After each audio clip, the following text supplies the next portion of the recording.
बरसात की वह रात अब भी आर्या के कानों में गूंजती थी। पुलिस जीप की नीली बत्ती, भीगी सड़क पर पड़े पिता के जूते और इंस्पेक्टर राघव सिंह की ठंडी आवाज, यह हादसा है, हादसा। आर्या जानती थी कि उसके पिता प्रोफेसर आनंद शुक्ला हादसों से नहीं डरते थे, वे डरते थे झूठ से। आनंद शुक्ला एक साधारण सा दिखने वाला आदमी था, पर उसकी कलम असाधारण थी। उसने शहर के सबसे ताकतवर बिल्डर और सत्ताधारी मंत्री के गठजोड़ पर रिसर्च लिखी थी। अगले ही दिन वह मृत पाए गए। पोस्टमार्टम रिपोर्ट ने हार्ट अटैक कहा। पुलिस ने केस क्लोज किया और शहर ने भूल जाना चुना। आर्या ने नहीं चुना। पिता की मौत के बाद घर में खामोशी उतर आई। माँ सुलोचना हर आवाज से चौंक जाती। छोटा भाई निखिल स्कूल छोड़ने की जिद पर अड़ा था। रिश्तेदारों की सलाह, लड़की हो, ज्यादा मत उलझो। आर्या ने पहली बार जाना कि समाज में लड़की होना कैसे एक दीवार बन जाता है। आर्या की पढ़ाई अधूरी नहीं थी। उसने सिविल सेवा की तैयारी की थी और पहले ही प्रयास में चयन। शहर लौटते वक्त लोग उसे बधाइयाँ दे रहे थे, पर इंस्पेक्टर राघव सिंह की नजरों में तिरस्कार था। मैडम बन गई, पर कानून हमें सिखाएंगी, वह हंसा। यह हंसी बाद में आर्या के धैर्य की परीक्षा बन गई। पहली ही पोस्टिंग में उसे जिला प्रशासन में सहायक कलेक्टर बनाया गया। फाइलें खोली तो पिता का नाम फिर सामने आया। एक अवैध प्रोजेक्ट की जांच रिपोर्ट जो अचानक गायब थी। आर्या ने जब रिकॉर्ड रूम में सवाल किया तो जवाब मिला, ऊपर से आदेश है। ऊपर ऊपर कौन? एक जन सुनवाई में आर्या ने मजदूरों की शिकायत सुनी। बिना मुआवजे के घर तोड़े गए थे, बिल्डर वही, मंत्री वही। आर्या ने नोटिस जारी किया। शाम तक फोन बज उठा। आपका करियर लंबा होना चाहिए मैडम, आवाज में धमकी थी। आर्या ने कॉल काट दिया। अगले दिन पुलिस स्टेशन में उसे अपमानित किया गया। एक झूठे आरोप में पूछताछ, मीडिया लीक, सोशल मीडिया पर चरित्र हनन। माँ रोती रही, भाई गुस्से में टूटता रहा। आर्या डगमगाई पर गिरी नहीं। रात को पिता की अलमारी खोलते वक्त उसे एक पुरानी डायरी मिली। आखिरी पन्ने पर लिखा था, अगर मुझे कुछ हो जाए तो सच फाइल नंबर 317 में है। भरोसा सिर्फ आर्या पर। आर्या की सांस रुक गई। फाइल 317 वही जो रिकॉर्ड से गायब थी। अगली सुबह उसने एक साहसी फैसला लिया। प्रेस के सामने बिना नाम लिए उसने शहर की सबसे बड़ी साजिश पर सवाल उठाए। कैमरे चमके, मंत्री के चेहरे पर मुस्कान जमी रही, पर आंखों में डर उतर आया। आर्या एक सुनसान ऑफिस में अकेली खड़ी थी। पीछे से किसी ने कहा, तुम्हारे पिता सिर्फ प्रोफेसर नहीं थे। आर्या पलटी। अंधेरे में एक फाइल चमकी, 317। सवाल हवा में था, आर्या के पिता की असली पहचान क्या थी और क्या सच सचमुच जिंदा बचेगा? अंधेरे कमरे में रखी फाइल 317 को देखकर आर्या के हाथ कांप गए। सामने खड़ा व्यक्ति करीब 50 वर्ष का, साधारण कपड़ों में अपना नाम बोला, विक्रम सेन। उसकी आंखों में वह डर नहीं था जो आमतौर पर सच बताने वालों में होता है, बल्कि एक अजीब सी दृढ़ता थी। तुम्हारे पिता सिर्फ प्रोफेसर नहीं थे, विक्रम ने दोहराया। वे सरकार के लिए सामाजिक ऑडिट करते थे। भ्रष्टाचार की जड़ तक पहुंचना उनका काम था। आर्या के लिए यह किसी झटके से कम नहीं था। जिस पिता को उसने किताबों में डूबा देखा, वह पर्दे के पीछे व्यवस्था से लग रहा था। फाइल 317 खुली। उसमें बिल्डर आदित्य मल्होत्रा, मंत्री देवेंद्र चौहान और पुलिस इंस्पेक्टर राघव सिंह के बीच हुए लेनदेन, फर्जी एनकाउंटर और जमीन घोटालों के दस्तावेज थे। आखिरी पन्ने पर एक अधूरी रिपोर्ट और उस पर पिता के हस्ताक्षर। वे इसे सार्वजनिक करने वाले थे। विक्रम बोला,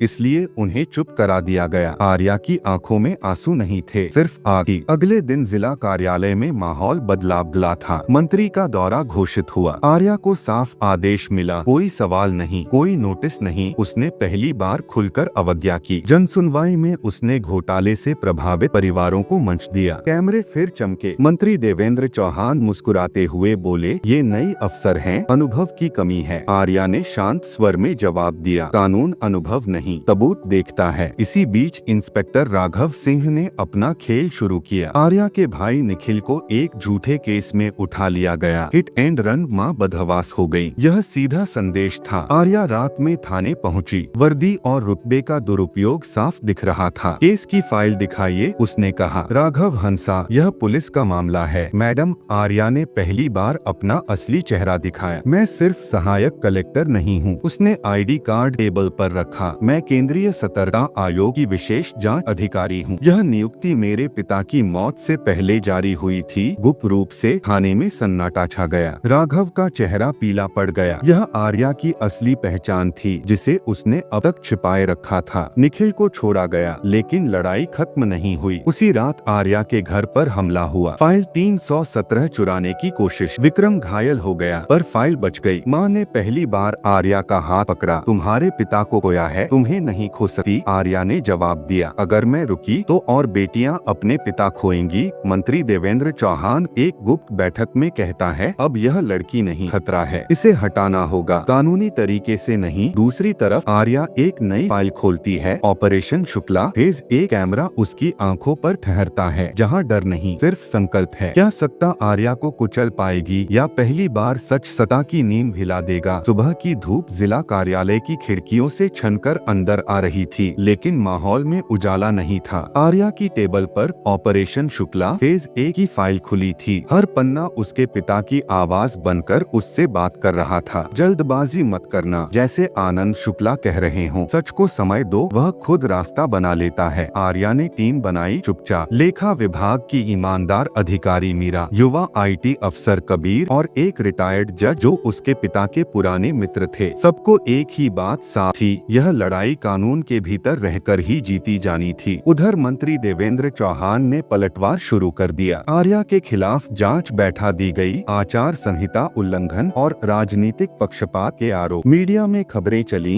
अहंकारी अफसर, पावर का दुरुपयोग। आर्या जानती थी यह वही हथियार है जिससे सच को बदनाम किया जाता है। घर में हालात और कठिन हो गए। माँ की तबीयत बिगड़ने लगी। निखिल गुस्से और डर के बीच झूल रहा था। दीदी छोड़ दो यह सब, वह बोला। पापा वापस नहीं आएंगे। आर्या ने पहली बार उसे गले लगाया। अगर मैं छोड़ दूंगी तो उनकी मौत हमेशा हादसा कहलाएगी। इसी बीच एक चौंकाने वाला सुराग मिला। कबीर ने जमीन रजिस्ट्रेशन के डिजिटल रिकॉर्ड में छेड़छाड़ पकड़ी। एक गांव की पूरी जमीन फर्जी तरीके से मंत्री के रिश्तेदारों के नाम ट्रांसफर। वही गांव जहां कुछ महीने पहले पुलिस फायरिंग हुई थी। रिपोर्ट में लिखा था, उपद्रवियों पर कार्रवाई। आर्या गांव पहुंची। लोग डरे हुए थे, बोलने से कतराते। एक बूढ़ी औरत ने कांपते हाथों से आर्या की साड़ी पकड़ी। बिटिया, हमने सच बोला था, तभी मेरे बेटे को उठा लिया गया। यह सिर्फ घोटाला नहीं था, यह सत्ता की क्रूरता थी। इंस्पेक्टर राघव सिंह फिर सामने आया, इस बार मुस्कान के साथ। मैडम आप बहुत आगे जा रही हैं, उसने कहा। कभी कभी एक्सीडेंट हो जाते हैं। यह धमकी साफ थी। उसी रात आर्या के खिलाफ गिरफ्तारी वारंट की खबर फैली। आरोप सरकारी दस्तावेज लीक करने का। टीम में घबराहट फैल गई। मीरा ने कहा, अब पीछे हटना पड़ेगा। आर्या शांत रही। उसने फोन उठाया। अगले दिन सुबह शहर में भूचाल आ गया। केंद्रीय एजेंसी ने मंत्री के करीबी बिल्डर आदित्य मल्होत्रा के ठिकानों पर छापे मारे। यह फेज 1 का हिस्सा था। आर्या ने पहले ही सबूत ऊपर तक पहुंचा दिए थे। मंत्री बौखला गया। राघव सिंह को आदेश मिला, आर्या को आज ही गिरफ्तार करो। पुलिस टीम जब आर्या के ऑफिस पहुंची, वह पहले से तैयार थी। आप मुझे गिरफ्तार कर सकते हैं, आर्या बोली, लेकिन इससे पहले यह नोटिस पढ़ लीजिए। वह सुप्रीम कोर्ट से मिली अंतरिम सुरक्षा थी। विशेष जांच अधिकारी होने के नाते राघव के हाथ कांप गए। पहली बार सत्ता का दुरुपयोग दीवार से टकराया था। आर्या अकेले अपने पिता की तस्वीर के सामने खड़ी थी। फेज 1 शुरू हो चुका है पापा, उसने कहा। कैमरा बाहर जाता है। अंधेरे में कोई फाइल जल रही है और एक आवाज गूंजती है, अगर फेज 2 आया तो सब खत्म हो जाएगा। क्या सत्ता आर्या से पहले वार करेगी, या सच का अगला चरण सबको बेनकाब कर देगा? शहर में अजीब सी बेचैनी थी। हर टीवी चैनल पर एक ही सवाल, क्या मंत्री देवेंद्र चौहान कानून से ऊपर हैं? आर्या जानती थी यह बेचैनी ही बदलाव की पहली निशानी होती है। ऑपरेशन शुक्ला फेज 2 शुरू हो चुका था। फेज 2 का मतलब था गवाह। कागज काफी नहीं थे, जिंदा आवाजें चाहिए थीं, लेकिन आवाजें डर के नीचे दबाई जा चुकी थीं। आर्या को सबसे अहम गवाह तक पहुंचना था। संजय वर्मा, वही पूर्व तहसीलदार जिसने जमीन ट्रांसफर के आदेश पर दस्तखत करने से मना किया था और अगले ही हफ्ते सस्पेंड कर दिया गया था। शहर छोड़ चुका था। महीनों की तलाश के बाद पता चला वह एक छोटे से कस्बे में नाम बदलकर रह रहा है। आर्या खुद वहां गई, बिना सरकारी गाड़ी, बिना पहचान। संजय ने दरवाजा खोला तो कांप गया। मुझे मत फंसाइए मैडम, उसने कहा। मेरे बच्चे हैं, आर्या ने धीरे से जवाब दिया। मेरे पिता थे। यह वाक्य काफी था। इधर मंत्री देवेंद्र चौहान ने आखिरी चाल चली। विधानसभा में ऐलान, आर्या को तत्काल प्रभाव से निलंबित किया जाता है। जांच पूरी होने तक मीडिया तालियां बजा रहा था, जैसे कोई अपराधी पकड़ा गया हो। मां टूट गईं, अब तो नौकरी भी चली गई, उन्होंने कहा। आर्या ने पहली बार मुस्कुराकर जवाब दिया, अब मैं और खतरनाक हूँ मां, अब मेरे पास होने को कुछ नहीं। निलंबन के बाद आर्या ने कानून के भीतर रहकर बाहर से लड़ाई जारी रखी। सोशल ऑडिट रिपोर्ट, आरटीआई और गवाहों के बयान, सब कुछ एक जनहित याचिका में पिरोया गया। लेकिन सत्ता चुप नहीं बैठी। इंस्पेक्टर राघव सिंह ने संजय वर्मा को लापता कर दिया। खबर आई, एक नदी के किनारे शव मिला है। आर्या के हाथ से फोन गिर गया। एक पल के लिए लगा वे जीत गए, पर कहानी यहीं नहीं रुकी। मीरा की आवाज कांप रही थी, मैडम, शव संजय का नहीं है, यह झूठा एनकाउंटर था, एक और। आर्या पहली बार खुलकर रोई, फिर उसने अपने आंसू पोंछे। अब फेज 3 नहीं होगा, उसने कहा, अब अंत होगा। उसी रात आर्या ने एक प्रेस कॉन्फ्रेंस बुलाई, निजी नागरिक के रूप में। मंच पर खड़ी होकर उसने सीधे सवाल पूछा, अगर सरकार साफ है तो गवाह क्यों मरते हैं? संजय वर्मा का वीडियो बयान लाइव चला। वह जिंदा था। उसने जमीन घोटाले, धमकियों और राघव सिंह के आदेशों का खुलासा किया। देश स्तब्ध रह गया। इंस्पेक्टर राघव सिंह अपने घर में अकेला बैठा था। दरवाजे पर दस्तक हुई, सीबीआई। वहीं दूसरी तरफ मंत्री देवेंद्र चौहान टीवी पर यह सब देख रहा था। उसके हाथ से रिमोट गिर गया। वह बुदबुदाया,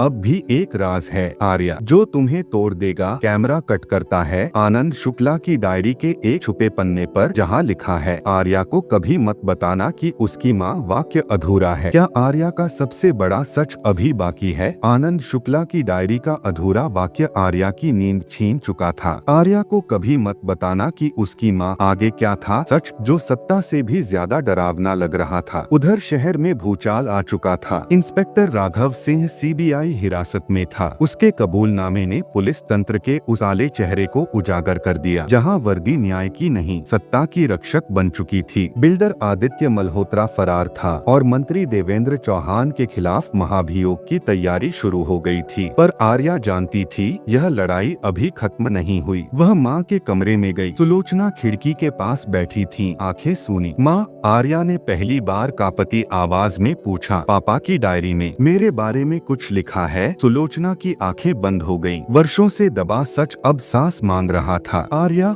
उन्होंने कहा, आनंद तुम्हारे जैविक पिता नहीं थे। आर्या के पैरों तले जमीन खिसक गई। सुलोचना ने बताया, आर्या एक ईमानदार आईएएस अफसर की बेटी थी, जिसने सालों पहले इसी मंत्री देवेंद्र चौहान के खिलाफ सबूत जुटाए थे। उसी लड़ाई में उसकी हत्या कर दी गई। तब आर्या सिर्फ 2 साल की थी। उसे बचाने के लिए आनंद शुक्ला ने उसे अपनी बेटी की तरह पाला और सुलोचना ने उसे अपना जीवन बना लिया। तुम्हारे पिता ने तुम्हें नहीं जन्म दिया। सुलोचना रो पड़ी, पर तुम्हें सच के लिए जीना सिखाया। आर्या की आंखों से आंसू बह रहे थे, लेकिन वे कमजोरी के नहीं थे। अब समझ में आया, उसने कहा, मैं क्यों नहीं रुपाई। अगले दिन संसद में ऐतिहासिक दिन था। सुप्रीम कोर्ट की निगरानी में जांच रिपोर्ट पेश की गई। फाइल 317, गवाहों के बयान, राघव सिंह का कबूलनामा, सब कुछ। मंत्री देवेंद्र चौहान को गिरफ्तार किया गया। कोर्ट रूम में जब हथकड़ी लगी, उसने आर्या की तरफ देखा। तुम जीत गई, वह बोला, पर सिस्टम नहीं बदलेगा। आर्या शांत थी। सिस्टम एक दिन में नहीं बदलता, उसने जवाब दिया, पर हर सच उसे हिलाता जरूर है। कुछ महीने बाद आर्या को फिर से प्रशासनिक सेवा में बहाल किया गया, इस बार और ऊंचे पद पर। लेकिन उसने पद से ज्यादा एक काम चुना, अपने पिता आनंद शुक्ला और अपने जैविक पिता दोनों के नाम पर शुक्ला ट्रस्ट फॉर जस्टिस की स्थापना। यह ट्रस्ट उन परिवारों के लिए था जिनकी आवाज सत्ता ने दबा दी। निखिल फिर से पढ़ाई करने लगा। सुलोचना के चेहरे पर बरसों बाद सुकून था। आर्या एक क्लासरूम में बच्चों से बात कर रही है। ताकत वर्दी या कुर्सी में नहीं होती, वह कहती है, ताकत सच के साथ खड़े होने में होती है। कैमरा उसकी आंखों पर ठहरता है, अब भी वही आंख, पर उसमें करुणा भी है। जब एक औरत सच के साथ खड़ी होती है, तो वह सिर्फ अपने परिवार का नहीं, पूरे समाज का भविष्य बदल देती है।